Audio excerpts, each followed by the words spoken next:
Thank you. I hear you loud and clear. Welcome on board the space station, everybody. Ready for your questions.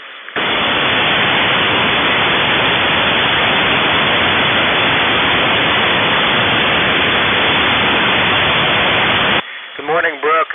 You know, for me, this journey started as a young boy when I saw these images of the Earth seen from space, and it completely changed my perspective of the world when I saw this. And I decided not to become an astronaut initially. That was not really a possibility, I thought. I decided to become an explorer. I decided to go to university, know more about the world around me, stay fit, and stay interested in different cultures, and to become a responsible person, and just basically try to understand as much as I could the world around me. I thought that was the most interesting thing I could do with my life. And one thing led to another, and eventually I did become an astronaut, but that was not my original plan, but it was my inspiration. Over.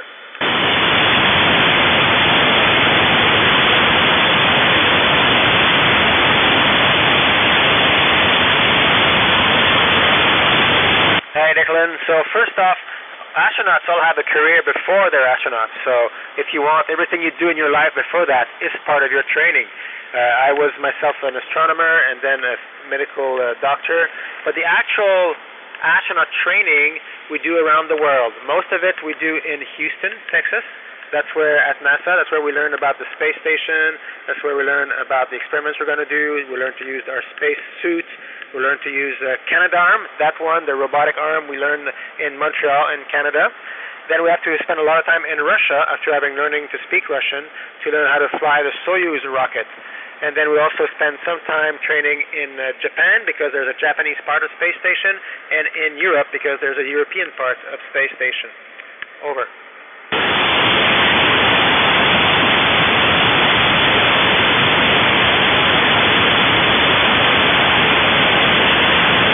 So the food we eat is like camping food.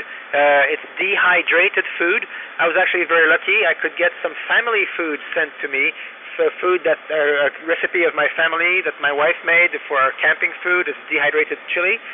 So that's great. Also, we have food from different countries, so we can share between the Russian food, the American food, Canadian, Italian, European, French, Japanese. So that's great.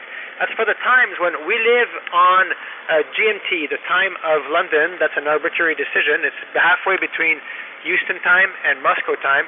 So we eat our meals based on that time. So now here on board, it's about 9 a.m. I've had breakfast a couple hours ago, and I'll have lunch in a few hours. Over.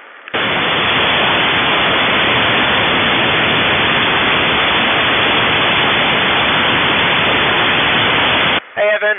So we don't have a lot of spare time actually, but we do have some. And my favorite thing to do is to look out the window at beautiful planet Earth. I also spend quite a lot of time on the phone, calling my wife, my children, and my friends, and my family members. So, and then, you know, we spend a lot of time talking to each other, and mostly just living up here. It's like, it's rare, the free time is rare, so we actually don't get bored at all. Over.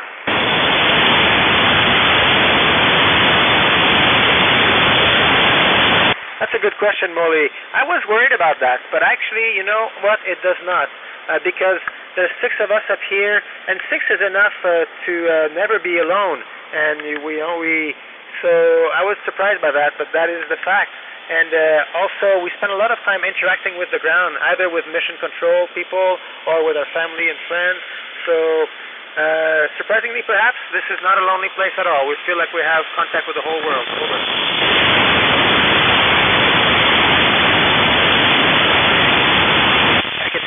So exercise is actually very important for astronauts. We spend 2 hours a day exercising to keep our bones and muscles strong, because otherwise they will just dither away. So we have a treadmill so we can run on and remember how to walk when we come back to Earth, basically. For that we use bungees that cinch us down to the platform.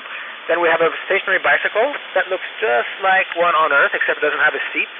And then we have a big contraption to do other muscle loading and bodybuilding, if you want, keep your back, your arms strong.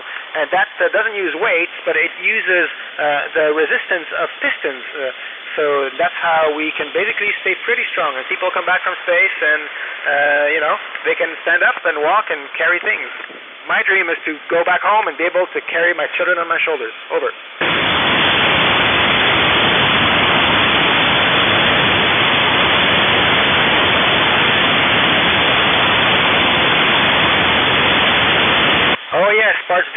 out, the environment of space is very difficult for machinery because of ultraviolet radiation, because of micrometeorite hits.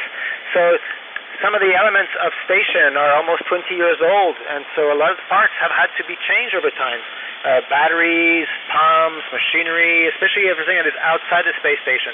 But even things inside, like parts of the life support system, they wear out and they have to be changed. So we are constantly maintaining the station, constantly the machine that keeps us alive up here. Over.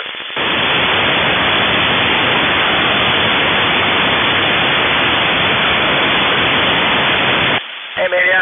So actually, the station basically is a research laboratory. So our main job here is to conduct scientific research on behalf of scientists from around the world.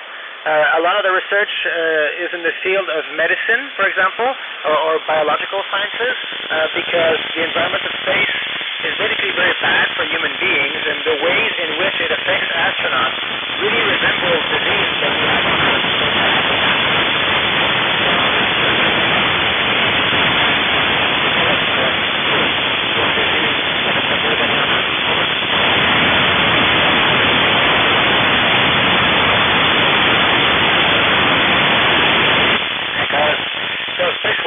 Very interesting kind of theoretical beast that come from very modern physics. I have never seen one. I guess if we could master the power of worms, we could master, space-time travel. That's been the subject of many, many science fiction movies and books. But who knows? Sometimes science fiction is just a precursor of reality. Over.